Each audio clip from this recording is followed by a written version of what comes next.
Are we off? We are on. All right, guys. Hello and welcome to the Heresy Lodge. I'm your host, Dylan Cooper, with the constant co-host over here. Gavin Franklin. And as he's taking a big gulp of wine, I also am drinking wine tonight.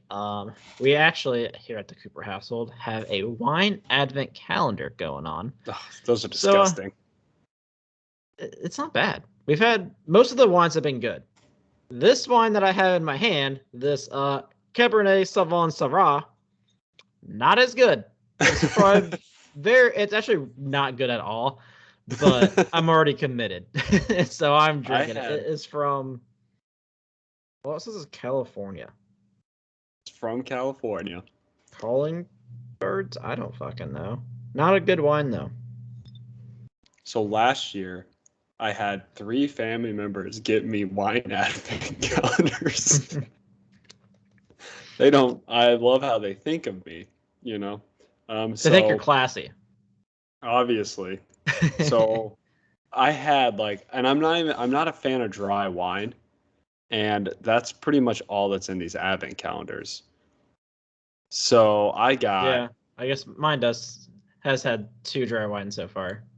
3 if you count this one. So basically, me and my friends just had to keep passing around these terrible bottles of wine, and we were drinking them for all of our holiday parties. It was very hilarious. I like it.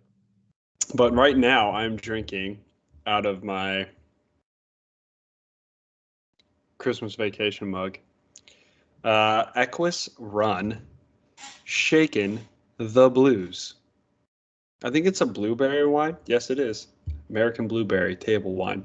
It's got a kind of a cool little dog. It's like a Van Gogh type of dog. Yeah. And Van Gogh was the one that did the Screamer, right? Or did I make that up? Yeah, that was the Screamer. I don't know. Van Gogh did the Tower, Midnight Tower, or whatever. I mean, honestly, you could say any painter's name, but yeah, sure, that makes sense. I don't fucking know any painters other than Van Gogh. Yeah, he did the tower and the darkness and I don't know the name of it. I'm sure, I know for a fact that somebody in Discord is going to be like, "You're an idiot." That new? Man, that white to your right is so bright. Super it's bright. blinding me to stare at. How about that? Is that better? That is a lot better. Turn it off. That's even better. You actually look better now. Thank you. You're welcome. You just had too much light. You're irradiating too much for me. Very similar to Fulgrim in this book. Yes. Before we get into that, though, guys, talk to us. Interact with us. We have a good time. We just did our giveaway last week to Omedipius. Yeah, that's it. Omedipius. He got that delivered to him today, finally. But yeah. And it's all just because we appreciate you guys and we like to shoot the shit with you. So do that with us. It's fun. Sometimes you get rewarded for shooting the shit with us. You can do that by joining our Twitter at Heresy Lodge. You can find our Discord pinned to that. Get on there. Talk to us. Always fun. You can email us at theheresylodge@gmail.com. Leave reviews. Leave comments on YouTube. Subscribe on YouTube. Really, we just like to have fun. And we want you guys to have fun with us. Mm-hmm. It's going to be definitely one of my New Year's resolutions, which I don't do. But this year it's going to be interact more in the Discord, because I feel like when I get stuck in the day, I just don't have the time. I need to make some time for it for sure. I'm normally pretty available, but my job sucks, so it's fine. Yeah. All right. But guys, today we are reviewing Angel Exterminatus by Graham McNeill. The big book. Big book. I have the normal sized one. Betrayer, though. Oh boy. Mm-hmm. Got a lot of things I can say about this book. One thing is I actually did not finish it. I have about 40 pages left, and I just couldn't do it. It's the first time. I think you didn't finish one once. Nope, I've never not finished one in time. Damn. Shame. Yeah, I don't know. To my defense, I had a test that I was studying for, which took a lot of time.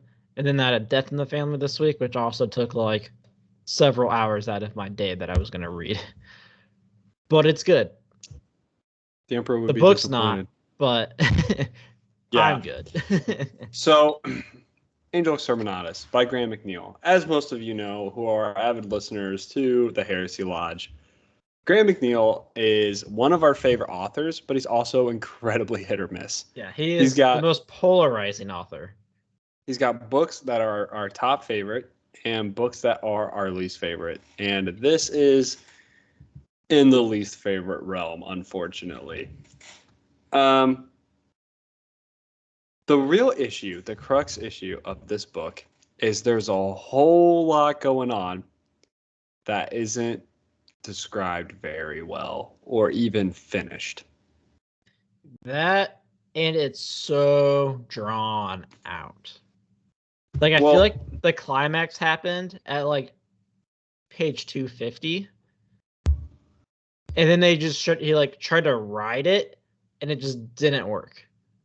Yeah, it's like when you have these really cool moments, and like halfway through the book, and you're like, how do I like go from there? Where do I go? You know, that's what happened. So, as we talked last time, this is obviously the story of Perturabo and Fulgrim on their way. Fulgrim convinced Perturabo to go help him get some ancient Eldar weapons. And at the same time, we also have this like smattering of legions from Isfahan that are loyalist legions that are also trying to intercept the gathering of these weapons by both legions. So, to kind of give you guys an idea of the three story arcs that are really occurring, right, is you have the Iron Warriors, you have the Emperor's Children, and you have the Iron Hands. And a Raven Guard. And a salamander. The Raven Guard and Salamander are really just tagging along to the Iron Hand story. So if we go to the staff, I think that's what I'm going to call the persona now. It's the staff. Oh, I go to the staff book. We kind of talked about this last time, but let's talk about each of the stories that are kind of developing as it goes on and the problems with those stories. So the first story in the Iron Warriors is a story that is a political story. So the Iron Warriors are really big on like benefiting themselves.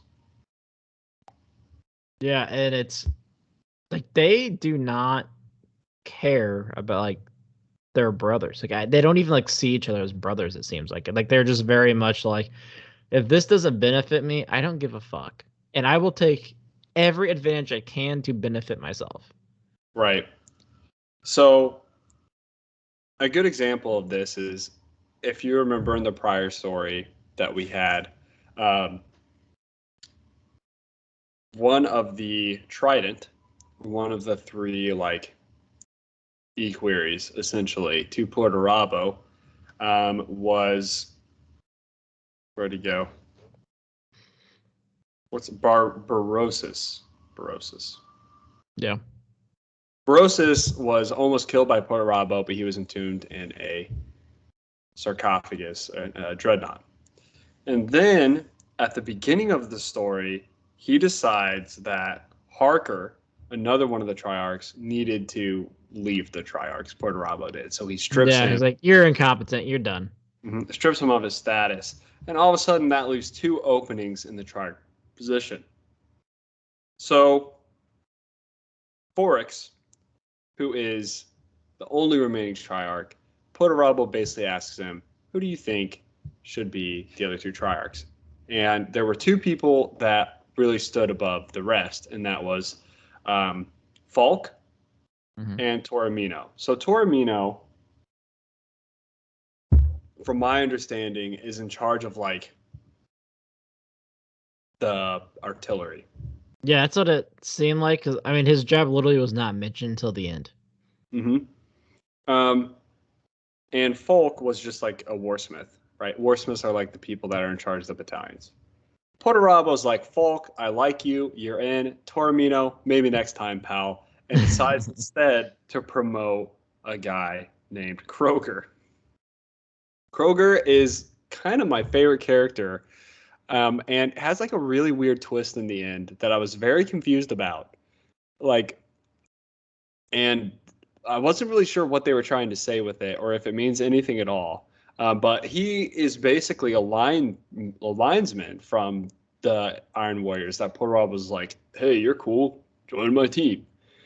So yeah, and we talked about in the preview too, like he comes up and everyone's just like, "Fuck that guy," and he's like, "Wait a minute, I'm a warsmith now? Like, what in the hell? Not only am I a warsmith, I'm in the Trident. What the hell?" yeah.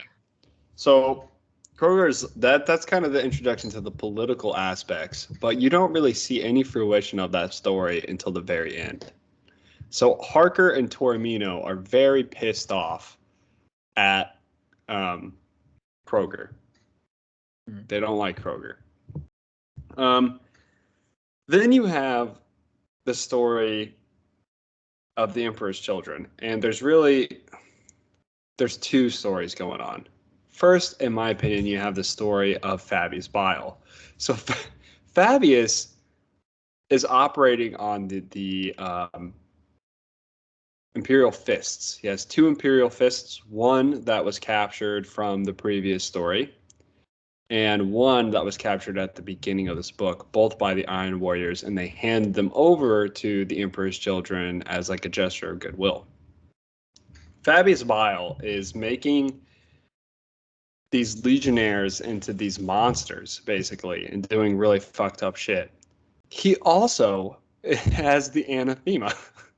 Yes, just hanging out. Just on his wall. Yeah. Can we talk about like the shit that he has? So it's stupid. He's got the anathema. He's got the genetic code that Alpharius did. So like the plot, the whole device behind two stories now, they're just chilling out in his lab. Yeah, and I don't understand like why people are just giving him shit willy-nilly.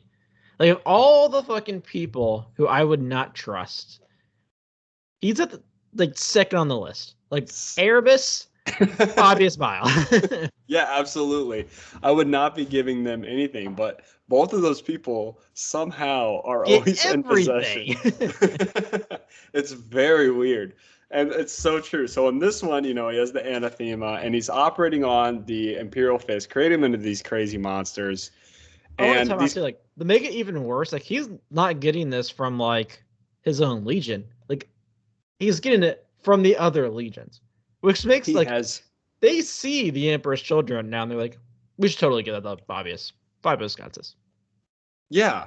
And so we're not just talking, traitor legions are giving Fabius loyalist legions bodies. The Emperor's Children are kidnapping traitor legionnaires. Yeah, they're doing whatever the fuck they want. And like they see these monsters and shit that like Fabius is making, like they still think this is a good idea. Like it doesn't make sense to me. Yeah, so that's Fabius's story, and like that's kind of what's happening with that. And then you have Fulgrim's story. So Fulgrim's story is like you also have like Lucius, but Lucius is just being Lucius in this book. Like he doesn't have yes, like he is.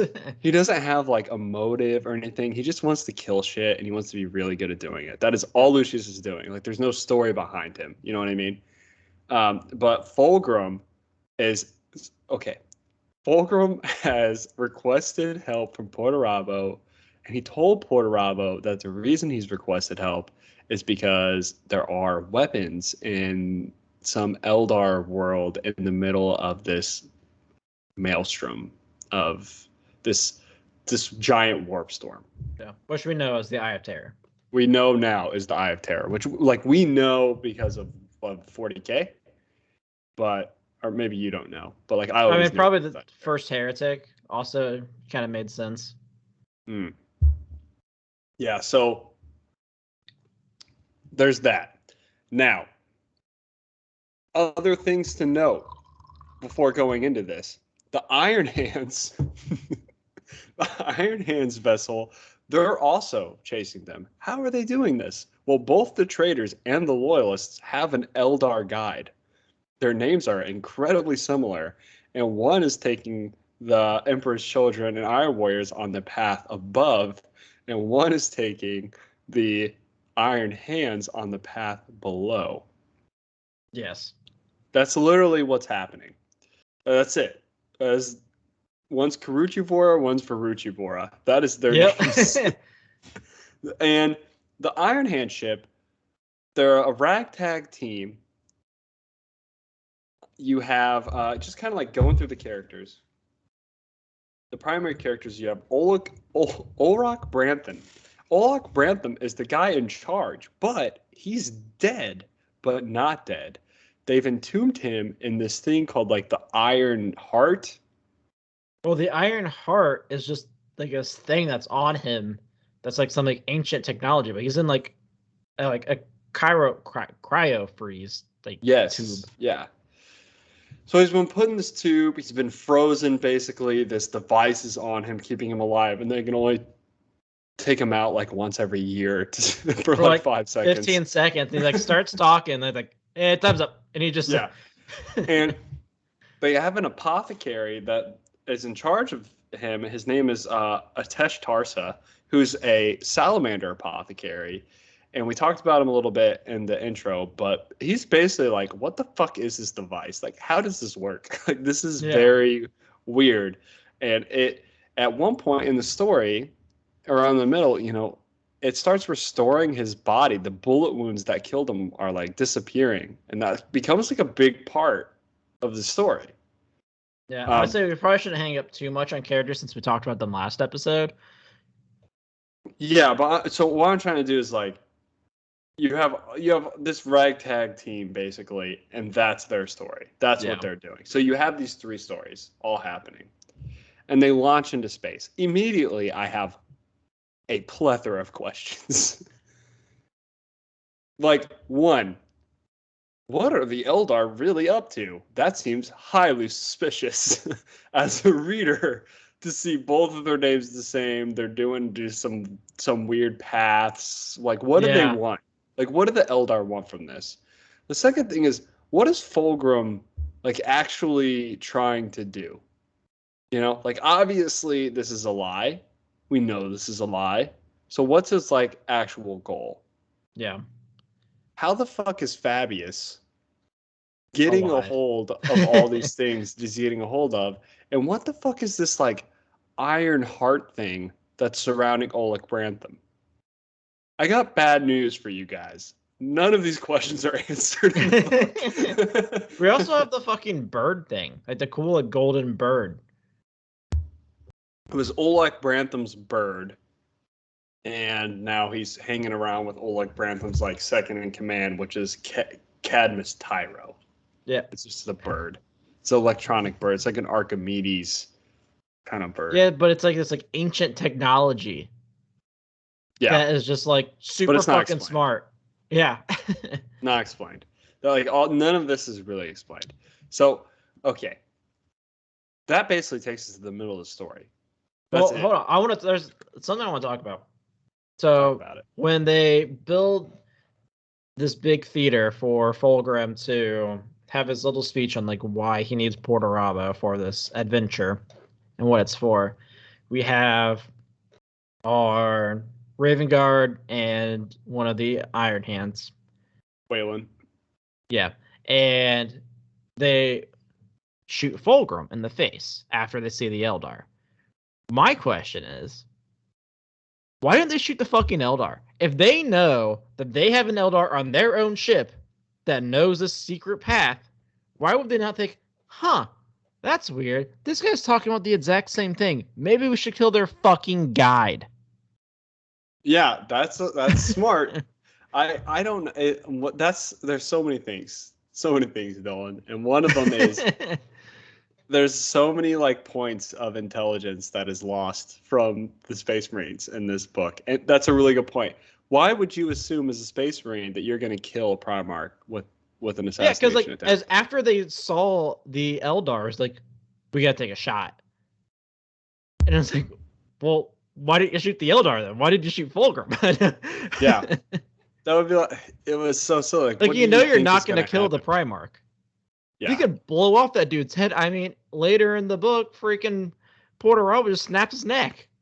Yeah. Like, it's really nothing. Easy. Just shoot him. So, the book would have been completely different. We wouldn't even had half these problems.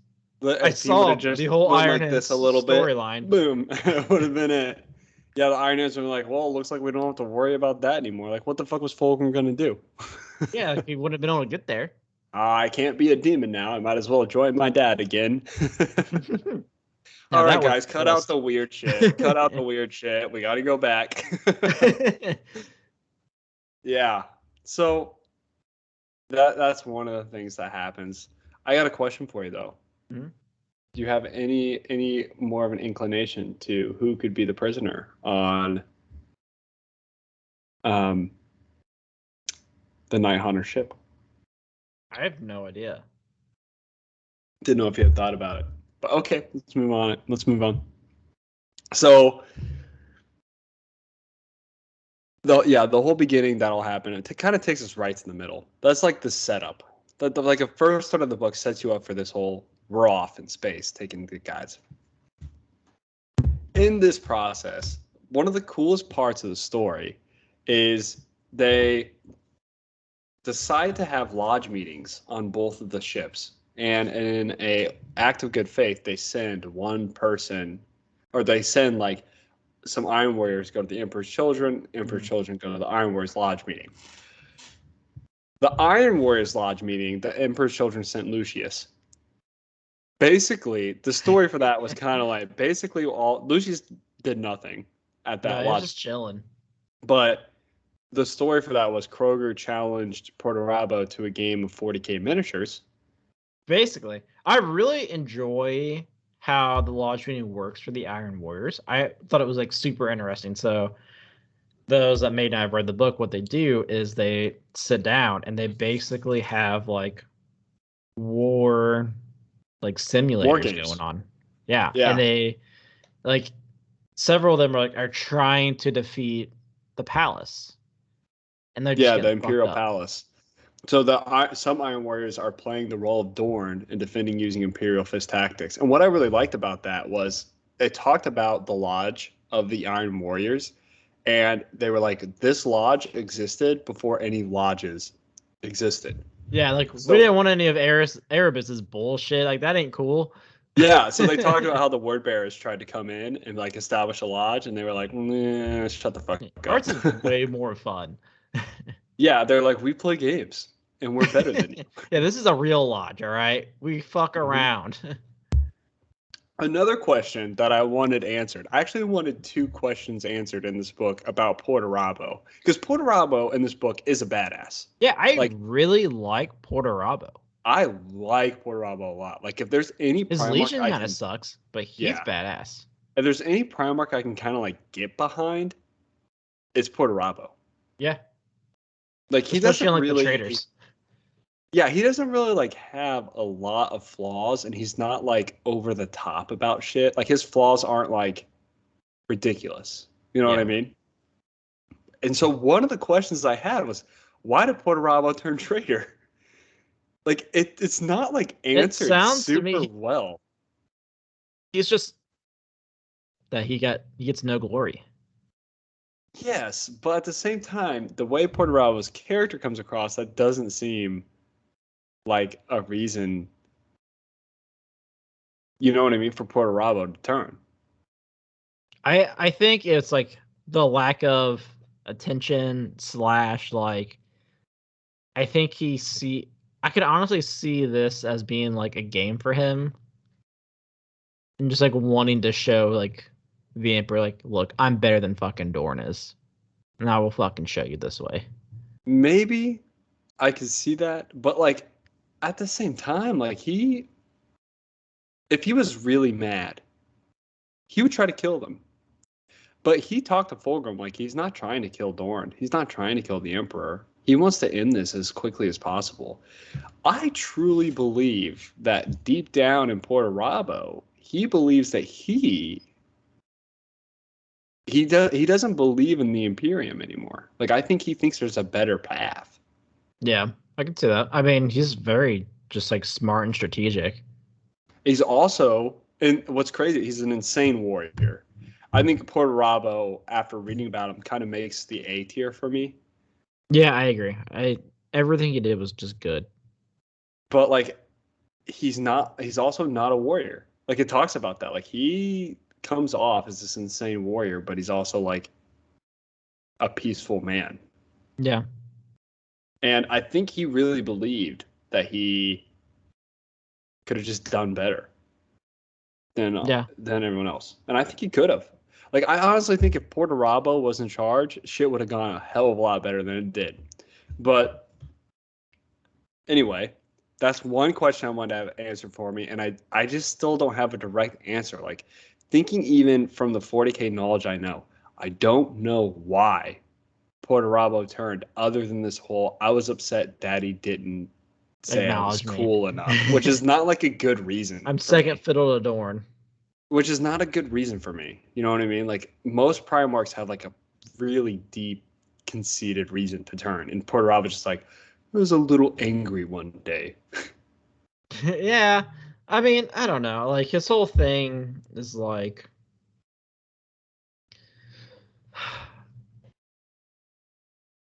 like his entire life, basically, he's just been like getting shat on. Yeah. The second question I want to know about Perturabo, and I think you'll understand this one, is why did he destroy his homeworld? You know, I also want that answered for me because it's never talked about. I don't understand. Like, was it just because like he couldn't keep it peaceful? So he said, you know, fuck it, kill them all. Like, did he just pull a Conrad Kurz and like, you know what, meh? Maybe there's another short story somewhere about it, but like they talk about it in this book, but they never say why. Yeah, it gets mentioned like 4 times. And what's even worse is like throughout this book, like we get like a rant, like we start off with a random backstory of Perturabo like climbing this mountain. Oh, so that happens 3 times in this book. That's something I really like. Is in each section, so the book's divided into 3 parts. Before each of the parts, it talks about the like birth of 3 Primarchs, and the first one's Perturabo. The second one is. I liked it. It was cool because it was just a few pages. It wasn't a lot. No, it was like 10 pages of an already long as fuck book. I'm like, God damn, I don't care about this. Like, this is not progressing the story. Put this in a short story. But if the story was better, it would have been cool to like have in the story like each of the 3 parts are talking Ferrus Manus, Perturabo, Ferrus Manus, Fulgrim. That would have been cool. Like the Fulgrim story was cool because it was like, oh fuck, Fulgrim was fucked from the beginning. Like people murdering people. Yeah. To save Fulgrim. Like, I just felt like it was in like weird places.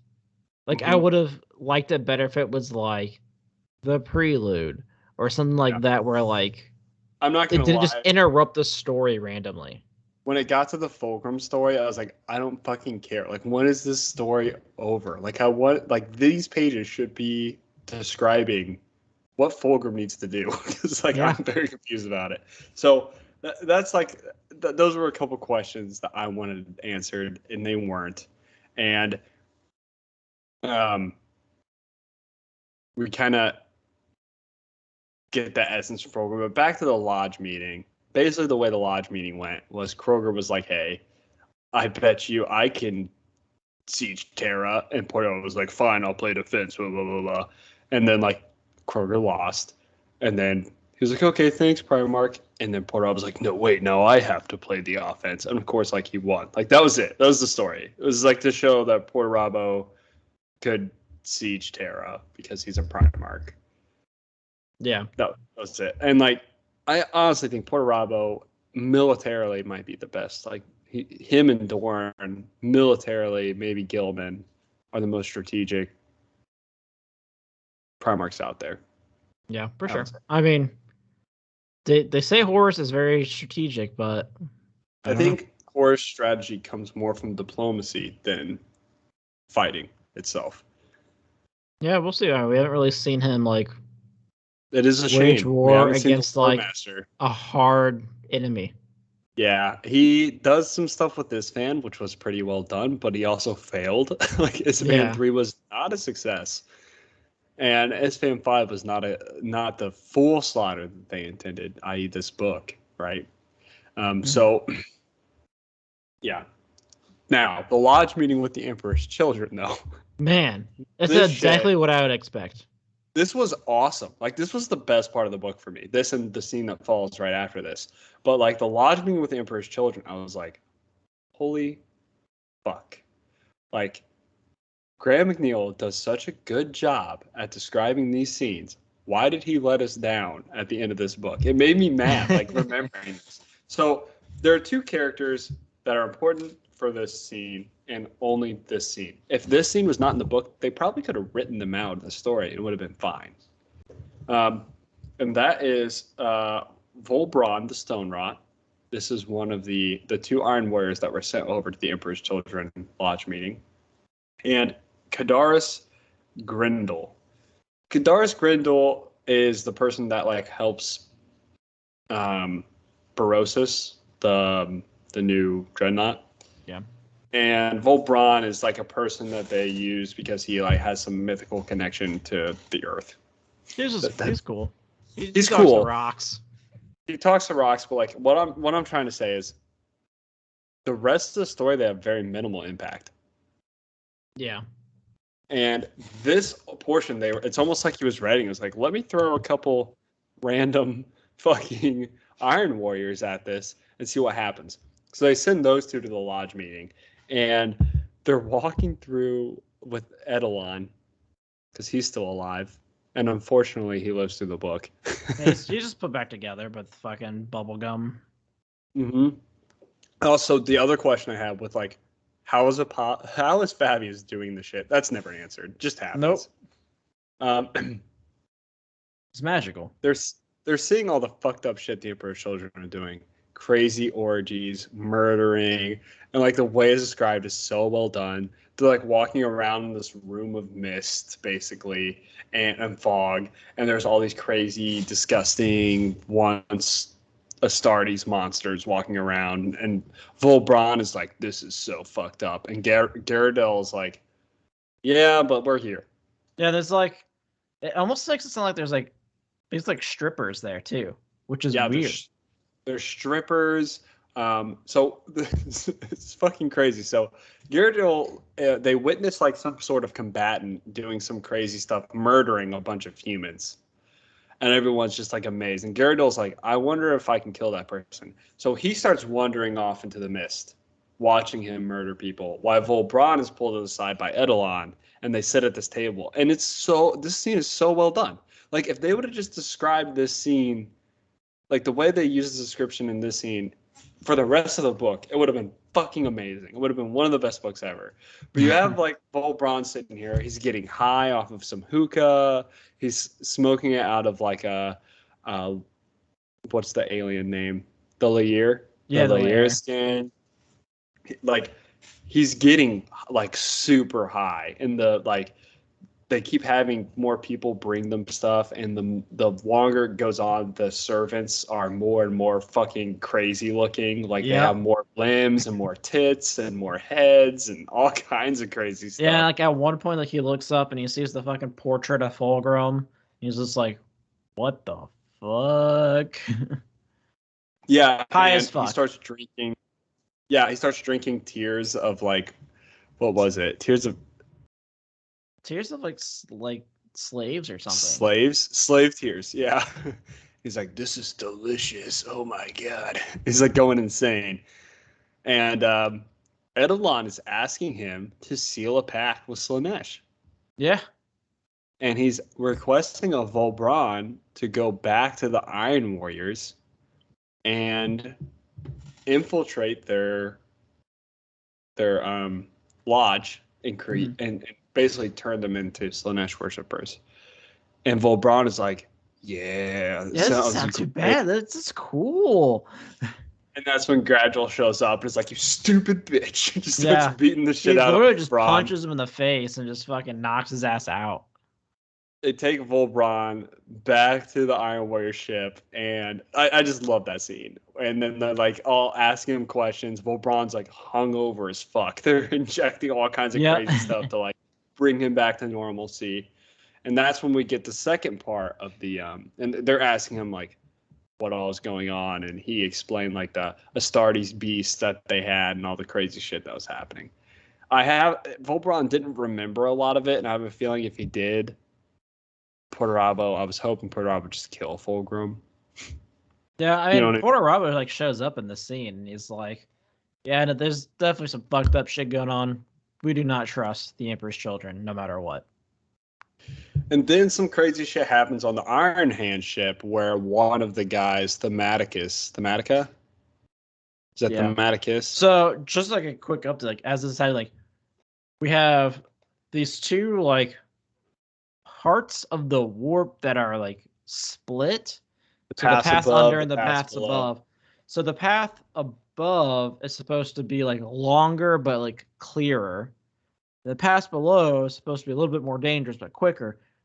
We didn't run into any of the dangerous part. None of that happens. It wasn't even mentioned. There's nothing. They're like they get there at like the exact same time. Like it's not like anything. No, not even just that. Like it gets even dumber. So Thematica is running some experiment with the power generators, and it fucks up, makes like this giant explosion, which the Iron Warriors and Emperor's children see, and they somehow go through the warp into the thing above or below. I'm like, wait a minute.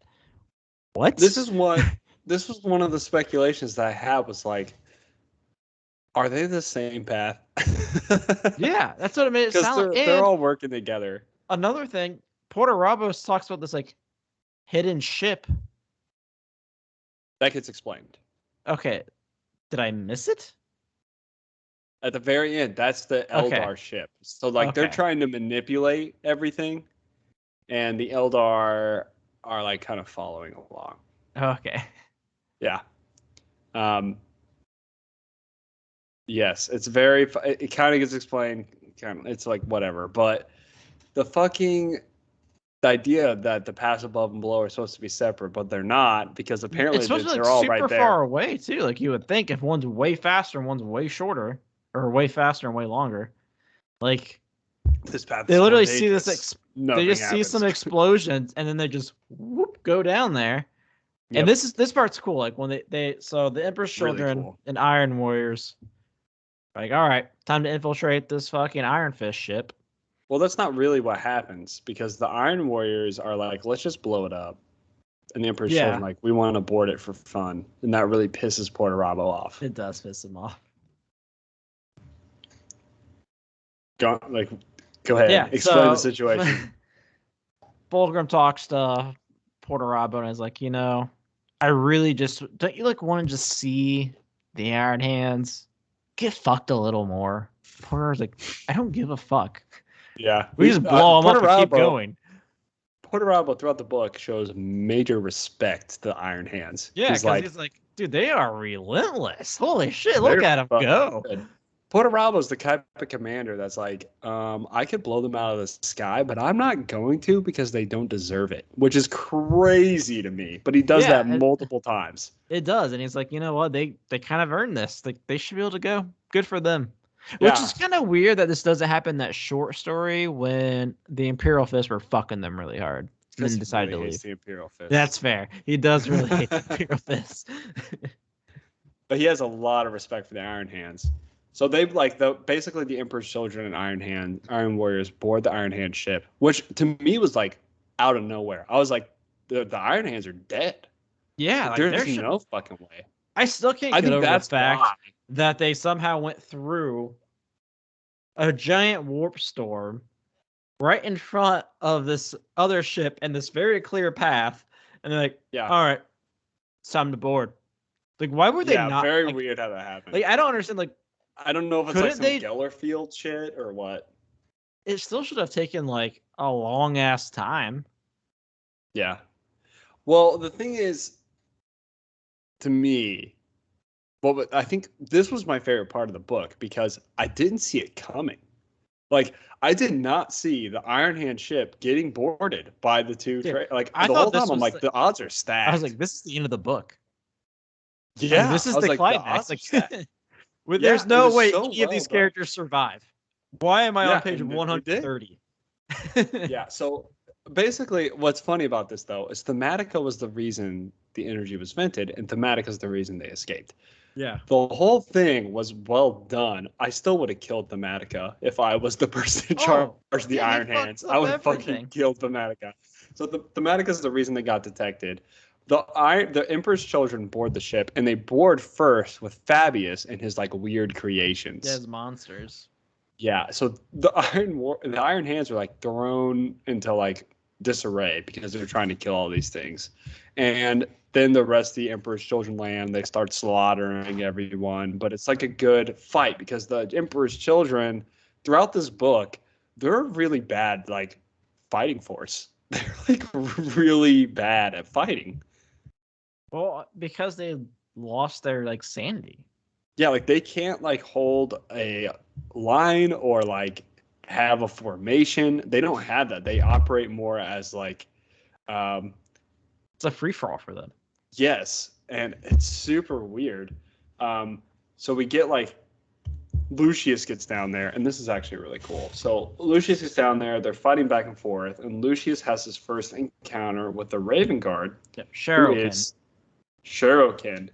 I've been messaging Trainwreck about Shuriken. Shuriken's a badass, man. Yeah, he's a Raven Guard too, which is weird. Yeah, so Shuriken, Shuriken, spoiler alert, but you've already read the book if you're listening to this, hopefully. he kills Lucius. He fucks Lucius in a sword Twice. fight.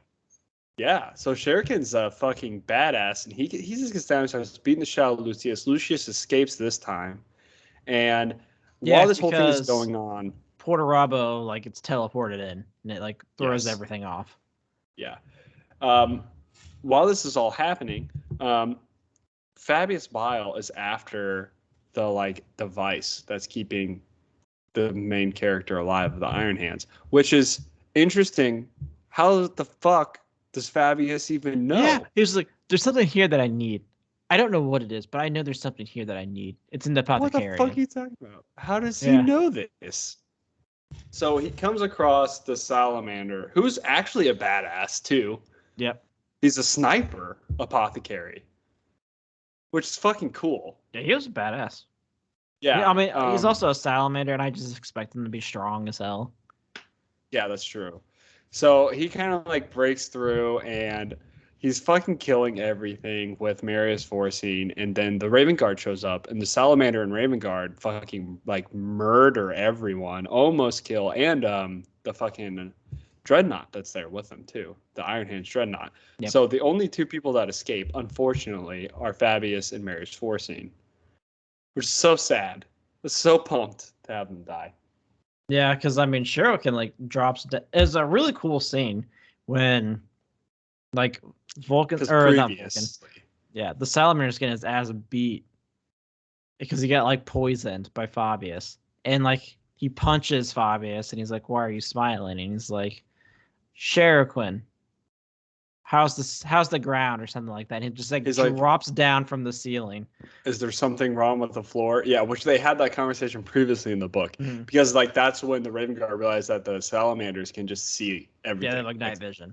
Yeah, and there's no way he can hide from a salamander. So he was like, "Is there something wrong with the floor?" So he said that to him again, and he drops down and kills. It's really fucking cool, but he didn't kill Fabius, which is stupid because he like takes like two swords, like slices him open. He's like, "No, I'm fine. We're good." Yeah, Fabius has so much plot armor, dude. The Fabius plot armor, the character so plot armor in this book is fucking stupid. Yeah, like, I was actually kind of pumped to see people die, and only one person dies that is somewhat significant. And see, the thing is, if Fabius has so much like plot armor, like don't put him near fights. Leave the apothecary, I don't know, on the ship without all these random tools that he keeps gathering up. Yeah, so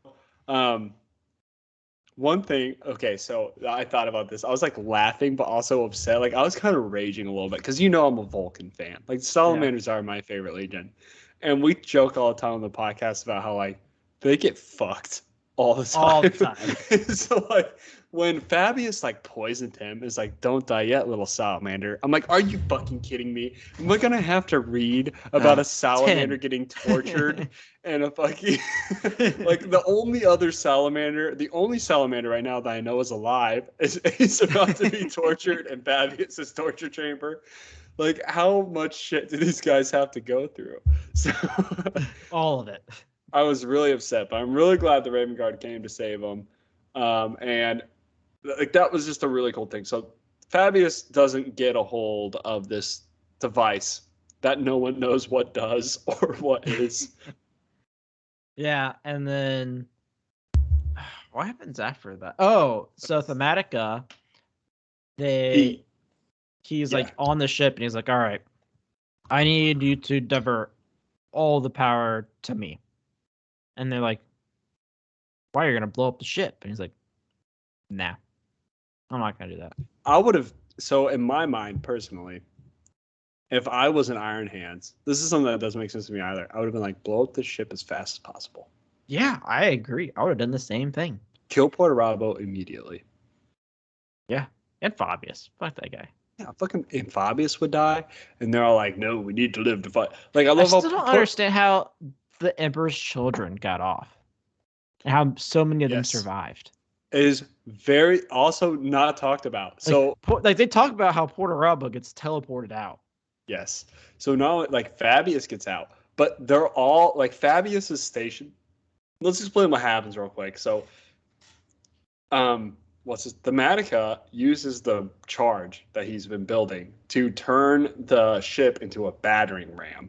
And this is another situation where Perturabo, back on his, after getting teleported out, back on his flagship, is in the control room and he's like, oh my God, I see what they're doing. They're geniuses. And everyone else is like, sure, should we blow them up? He's like, no. No. Let Fuck them the do Emperor's this. children. I want to see what happens. And everyone's like, hey, let's block the Emperor's children from moving real quick. This will be good, guys. And Perturabo was like, the Emperor's children pissed me off. They deserve this. This was so funny. They deserve this. And like, so they use the ship as a battering ram to go through one of the Emperor's children's flagships, which is where Fabius was stationed. And this is another thing. Like, this is the book in its crux. Like, this exact situation is what happens in this book so often that I'm like, what? Who's stationed on that ship? Fabius, Lucius, everyone who was on that strike ship. And they all just appear again. Yeah, like, but I still don't know how they got off of Sisypheum. You don't know how they got off. Like I actually thought because that the story was going to lead to they're all trapped on the Sisypheum now with the Iron Warriors. That's what I thought too. Because like even like they're talking to Perturabo, I was like, should we warn the Emperor's children? He's like, nah, don't warn them. Don't want them. No. Yeah, they're like, about to get. You want to hang out with them more?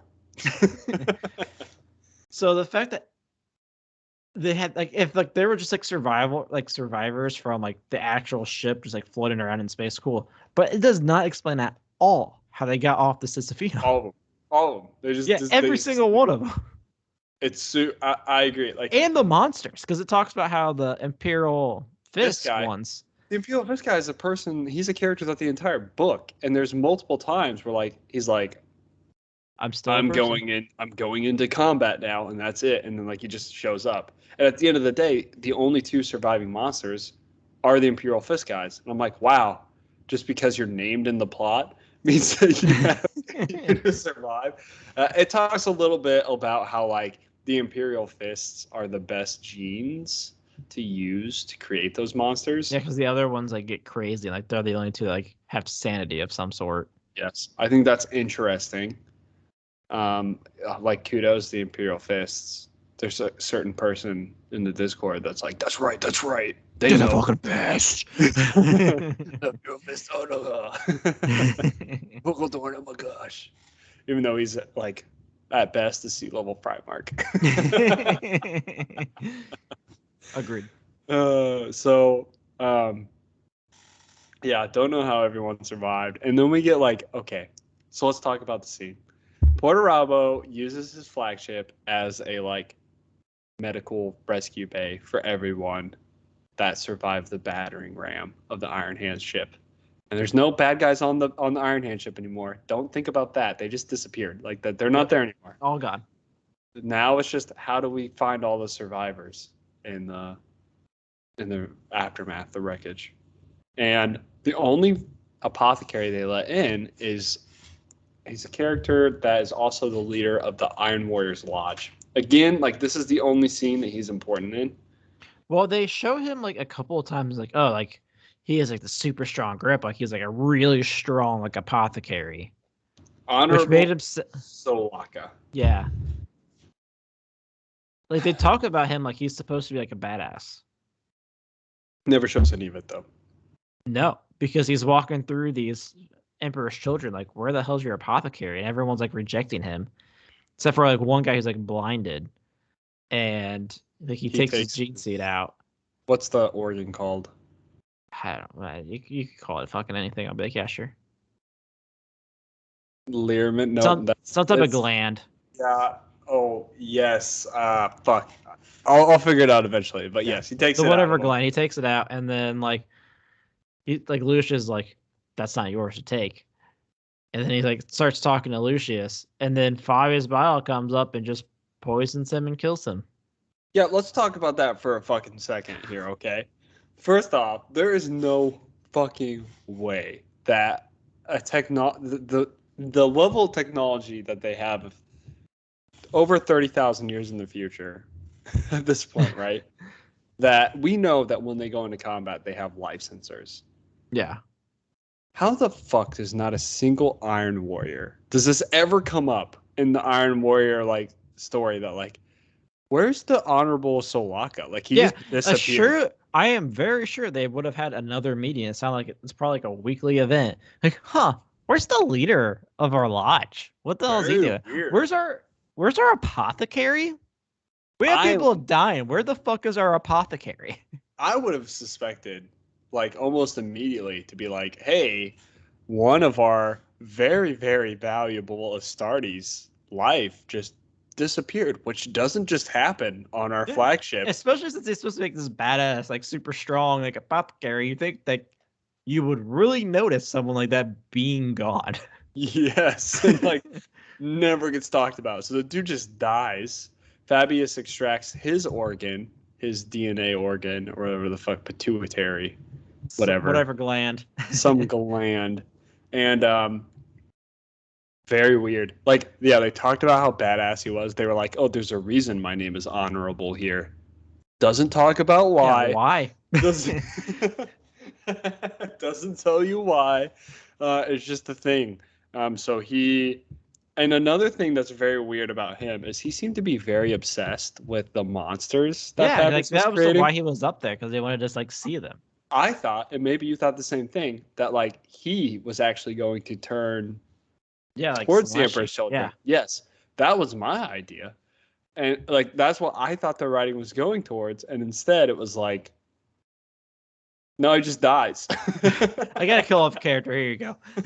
Which is like a character no one gave a shit about. It's something I hate so much about these books. Sometimes it sucked too, like because I was actually like interested in, because it's like, oh, like why are you honorable? Like they literally, like the fact that they're like, oh, he has like, there was like two characters that like he shook hands with, and like, holy shit, like this guy is like a warrior's grip, not an apothecary. It's like, this guy, cool, honorable.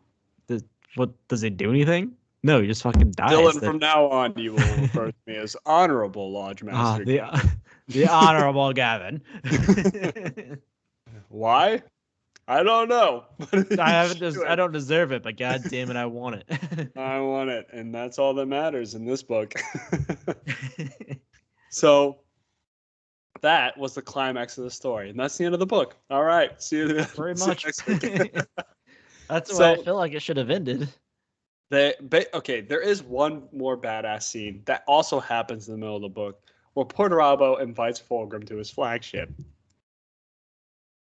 And he's talking about how, like, he's working on a Titan. He's working on a miniature that Vulcan made for him, which is fucking cool. That whole thing was fucking really cool. He's working on a Warhound. And, this is literally, I think of Wilson Fisk.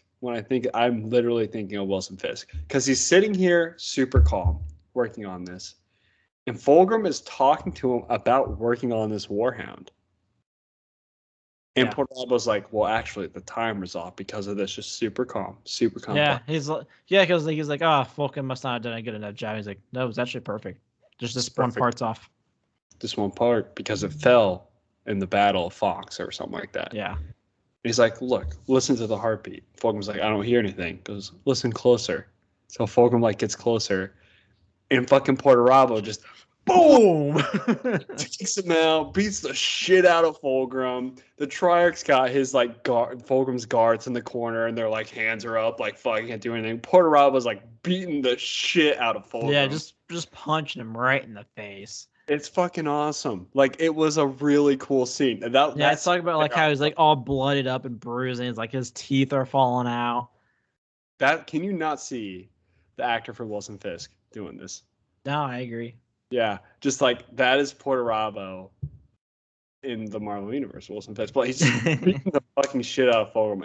It's amazing to watch or read, and then all of a sudden, like Fulgrim just, Perturabo stops. And he's telling Fulgrim like, "I'm in charge now." Yeah, I'm done with your bullshit. Fulgrim agrees. Not that it matters. We all know it doesn't matter. Yeah, because I mean, even like with like the agreement and stuff, Perturabo's like, I don't trust this, but it's whatever. Yeah. I don't know like how close we are to time, but I'm having a good time. Like we're at 56 minutes. I say we just we're probably gonna go over this week, but that's okay. I don't think that's gonna. It's a long book. It's a long book. Very long. Okay. Might go for a while. I'm not gonna worry about it. So, also what I want to talk about. So we have like that settled. They start back on their way to whatever the hell the planet's called again. This planet, who knows? But so they go from the path above to the path below, and then like, instead of like being like, huh, this is also a very clear path, they must have gone right back up to the path above. That's what I think. I really think that they're the same path. So I know you didn't finish the book, but we do get the revelation that both Eldar were working together. Yeah.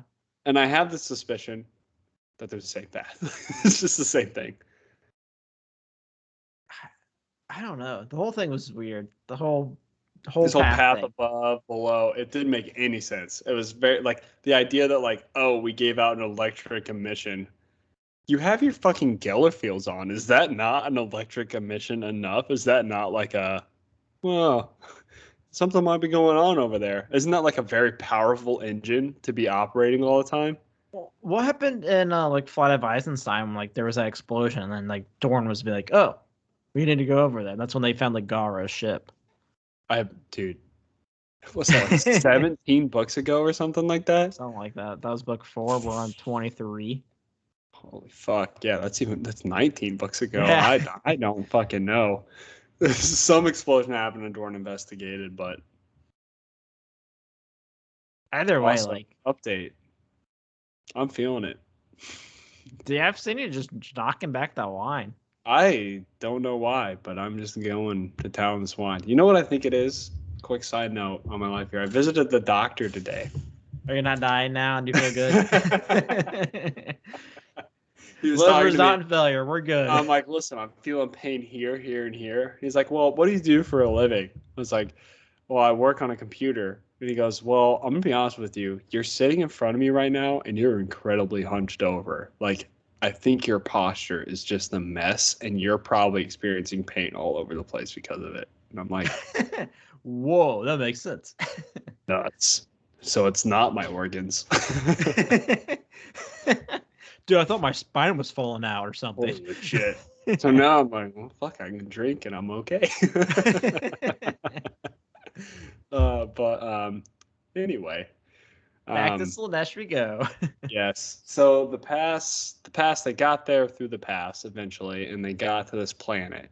Now, Perturabo decides to do like, they want to get to this temple on the planet where all the weapons are stored. And there's a lot of conversation around like, well, the planet's a perfect sphere. Like, okay. Yeah. Is Earth not a perfect sphere? Sphere? No, it's a sphere though. Just not perfect.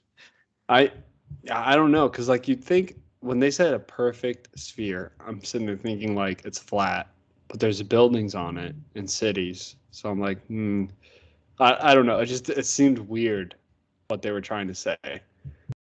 And then the Iron Warriors level an area around the temple, and Fulgrim's really upset about this, but it turns out not to even matter at all in the story whatsoever. No. There's a whole big like argument about like them not trying to like being able to like build walls on the planet. I'm like, okay. It meant nothing. Go to the temple. At the end of the day. Why are we not going towards the temple? When the Iron Warriors land on a planet, they actually try to build a defensive area before a perimeter before they start moving out, which is some military tactic for sure, but it just was failing. And you see like the Triarch just murdering people because of it. They're like, this wall needs to be put up. And I'm like, you're so focused on building walls, but you're here to like take a point. Like, why are we building walls? Yeah. Like, just go forward. Why are we like here? You need to get over there. This is Yeah. I mean, for even if like it wasn't like an empty planet, like you have 2 full legions. Yeah. On one small planet Mm-hmm. in the middle of nowhere. Probably doesn't have too much you got to deal with. Yeah. And they're like walking through and they see all these like they see all these statues and you get the scene where like Lucius is like dancing around with these statues. He's like dancing because that's what Lucius does. He's an Emperor Children guy doing some sword dances. And he ends up breaking one of the statues and like this crystal falls out. And Marius Vorstein with his sonic boom breaks the crystal. And it causes this like euphoric thing because if none of you guys don't understand what's going on here, that is a soul shard for the Eldar. That is where when Eldar die, instead of their souls dying, they go into these crystals. And the reason they do that is because Slaanesh eats all the souls of the Eldar. That's why she's called She Who Thirsts. She/he. It's a little questionable. It's the Dark Prince, but it's also called She Who Thirsts. So there's a lot of mixed signals there. Yeah, so the Emperor's children just start going fucking wild, destroying all these crystals. But they don't destroy all the statues. There's still apparently hundreds left. Yes, also not like well described. So like this is the problem of the book, in my opinion. And maybe you felt the same thing. I had a really, really hard time picturing this planet and everything that happened in it in my mind. I have like I had like ideas and like I wasn't imagining like thousands of statues. Yes, like, not how at all. big is this then fucking all palace? of a sudden it happened. Exactly. Like there had to have been like thousands of them. And I imagine like at max like 50. Yes, exactly. And like, I imagine like giant statues. I'm thinking I'm thinking like a courtyard with like big like Roman statues. Exactly. And you also have the Emperor's children destroying these statues. And in my mind, I'm like, the statues are gone. Yeah. Like, that's what I'm thinking. But there's like thousands and thousands of them left, apparently. So the Emperor's children are destroying these statues. And I love the like idea that the Iron Warriors are like, all right, let's just keep moving. Like the Iron Warriors, I'm not doing that. I'm not dealing with this bullshit. They don't give a fuck about the Emperor's children. Like the Iron Warriors just leave the Emperor's children because I think the Iron Hands make it there, and the Raven Guard's watching them, and he has the best insight on this, in my opinion. I like this. It's better to have no ally than an unreliable one. Yeah. And the Iron Warriors see that, and they just move on. They're like, fuck the Emperor's children. I'm done with them. So you get to that point, and they get to this temple, and they're like, all right, let's go into this temple. So they make a perimeter of rhinos, the Iron Warriors do, and they go into the temple. And in order to get into the temple, there's like this maze that you have to go through that doesn't follow basic Euclidean geometry. So Perturabo knows how to do this. That's one of the reasons Fulgrim needed Perturabo. He got through the maze, and they end up in a fucking room. I have no idea what this room looks like. I tried to imagine. No, I couldn't imagine it at all. And a million times in my mind, like the way it was described made no sense. And this is also why it was so hard for me to read, because I was like, yes. I can't picture this at all. It was too like almost overly described. And the grandeur in Graham's mind was like way over the top, but it's too difficult to rein in. Yeah, like I'm imagining like you went into this like dome. Temple.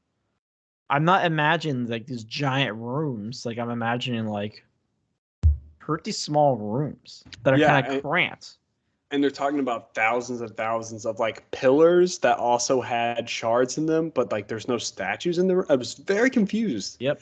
And then the center of the room, there was like it was a circle, but a tube, but like it brought in light.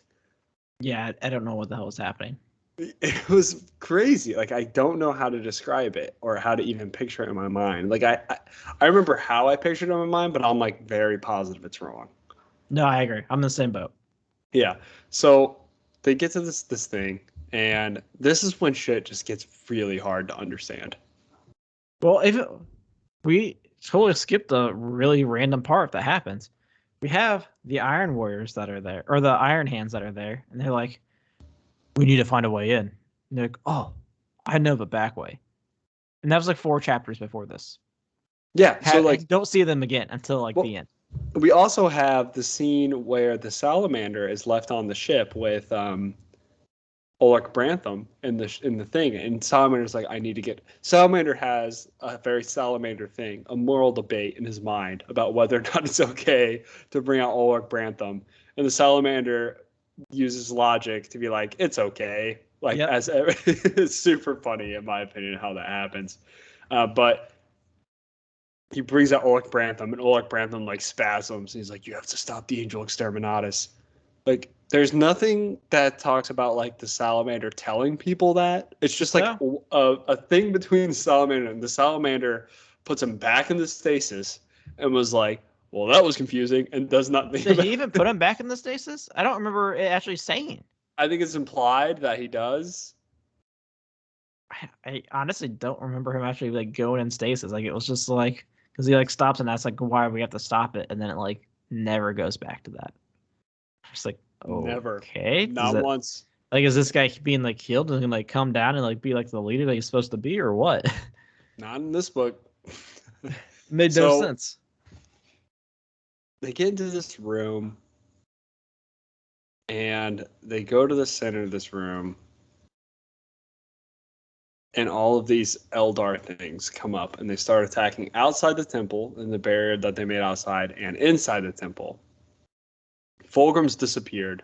Perturabo, for some reason, is like, the best thing to do right now is to jump into this like weird portal thing. I guess. Yeah, it's like a portal thing in the middle of the room. He believes Fulgrim went there, so he goes there. He makes it to the middle. There's a bunch of Eldar like warning him, beware of she who thirsts. And this whole time I'm like, what the fuck is going on? Like, I'm in the same boat as Perturabo. I'm very confused. Yeah, he's like walking down this like endless staircase. Yeah, and he's like, time and steps don't make sense here. And I'm like, so what am I supposed to imagine in my human mind? You know what I mean? Yeah. So then there's a room. There's like an infinite dome inside of this room that he goes into from a portal, and there's a bridge, but he goes over the bridge, and then there's like a sphere. Like, literally, I can't imagine what the fuck is happening here. Like, and I literally no idea. At the end of the day, Fulgrim's there. He's like a sun. Fulgrim reveals, he's like, I tricked you, Perturabo, which I'm like, no shit. Like, what the fuck? And he reveals that the cape he gave Perturabo in the beginning had like a little gem on it that was sucking Perturabo's life force.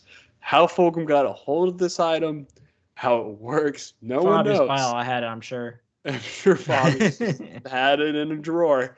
It's like, there, I found this a while back. You can probably give it to Perturabo. So Fulgrim takes this, puts it in his chest piece, which transfers the power, but maybe not. I don't know. Then he grabs Perturabo, who's completely weakened at this point.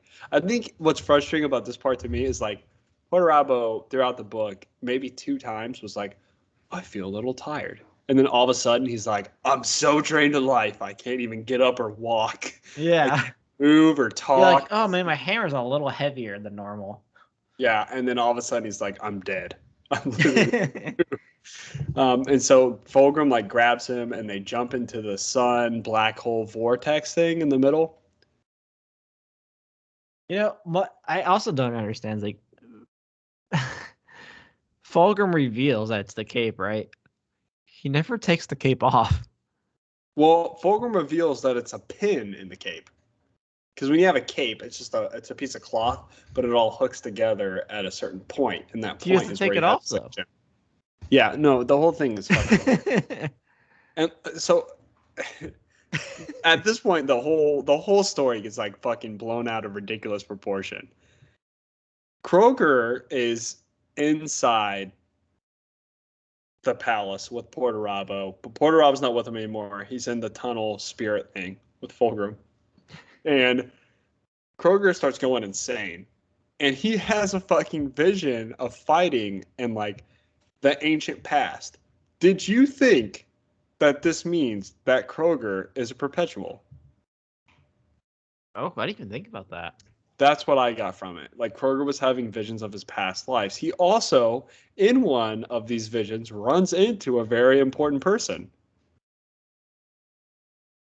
Do you remember this? He runs into Old Pearson, old person. Wait, what? When? Yeah, in one of the visions, he runs into Old Pearson. I remember the like, vision about like him like fighting like people and fucking like fur and shit. Do you remember the one where he's like in a trench? It almost seems like World War II, and he like starts eating his commander for some reason. Yeah. And that one, there's a guy that like jumps down, Mm-hmm. and yeah, here it is. Let's see here.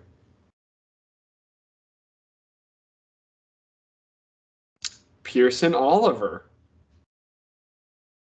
Huh. The man's dog tag swung out beneath his torn skirt, and Carl saw a name etched into the pressed steel.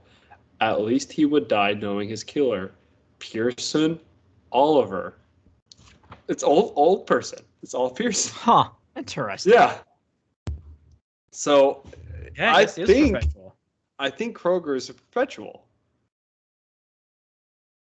I'm here Well, I for it. think that's what that scene was describing. But Kroger's also going into this like bloodthirsting rage for some reason. Yeah, which was not explained at all. Mm-hmm. On top of that, what's the other guy's name? Forex? Not Forex. Folix. The other one.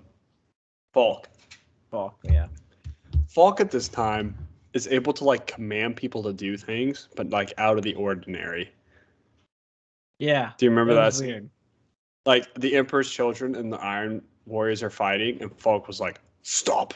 Attack the Iron Warriors!" And the Emperor's children were like, mind blown, and then attack. Like something is happening with Falk as well, but that's also never just explained. So they're fighting the Eldar, and it all comes to a cease when Perturabo comes out with Fulgrim. Perturabo looks dead. Fulgrim looks like super alive. And Fulgrim starts having this weird ritual where Eidolon cuts him with the anathema and shoves crystals up his body. Yeah, it's real weird.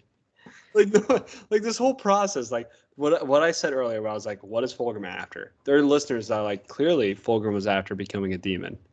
And I'm like, yeah, but like, what did he have to do it? Because it's very poorly described. Yeah, it really doesn't make any sense. First, we have to jump into the inner sanctum of a city that is also a black hole / sun with a brother that I've drained all the energy from, and then I have to understand emerge. why you have to like take Perturabo's like life force and kill Perturabo, and then kill himself while being injected with souls of Eldar. Like a lot of steps that were never described. So here's the thing. How the fuck did he know about doing this? Some people say it was the Eldar guide that told him. The Eldar later on reveal that their whole fucking plan was to just satiate Slaanesh. I don't know if they're Dark Eldar or what, but the idea was like they were going to feed Slaanesh soul stones and she was going to be satisfied. So why the fuck they had to tell? This is what blows my mind. Why didn't they just go there themselves then? Exactly. They know the path. Why do they need to do this whole fucking thing? They can just go there and get soul stones and do it. Break them. Like, this whole thing made no sense. Like, no. How Fulgrim knew this, who told him, why they told him, why the Eldar were there, why they did that stuff. Literally, that made no sense. Like, none of it added up. And then you have Fulgrim. He's all fucked up.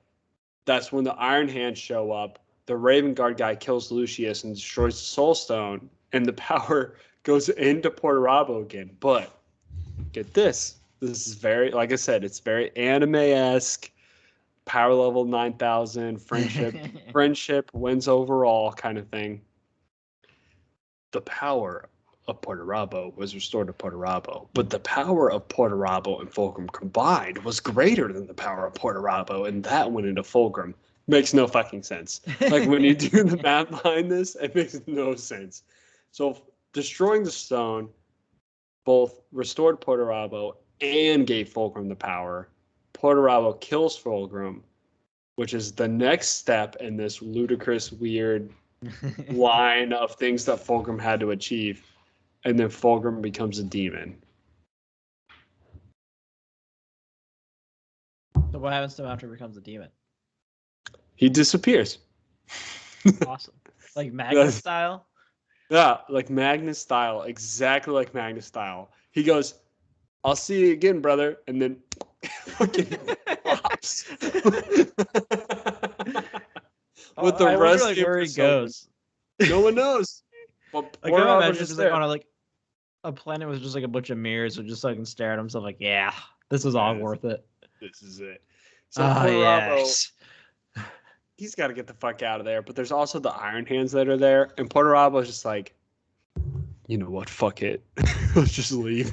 So they stop fighting. I don't give a fuck about these guys anymore. What's incredible about this, right? This is another thing the story does. Everyone's fighting each other, and then like this crack in the earth appears. And all the Iron Warriors forces are over there for some reason, and all the Iron Hands forces are over there for some reason, so they can just leave and everything's okay. Like, as if that's what the battle was showing was happening. But yeah, apparently they were divided equally. And the Iron Warriors leave. The Iron Hands, this impossible maze in order to navigate through. That's when the Eldar reveals his plan to manipulate them. The Iron Warrior tried to kill him, but he escapes and teleports back to his ship that Perturabo saw previously. The Iron Hands are like, how are we going to get through this incredible maze without the help of the Eldar guide? I'm so confused. So they just like contact their ship and they send a stormbird that bursts through the wall, the ceiling. I'm like, wait a minute. You're telling me you just needed to like put a hole in it and you just walk through? Fulgrim didn't even need Perturabo. He just like went would have solved it so much quicker. This makes no sense. Like the Eldar could have just planted a bomb and walked right through. So they make it through. Well, honestly, they could have just put a bomb in the bottom, blown up all the shards, and fed Slaanesh that way. Oh, Slaanesh is fed. Let's take a hike. Like, that's the point. We're here. Good. So everyone escapes. What a story. The Iron Warriors under Perturabo decide the next best thing to do is to just beeline it for the black hole.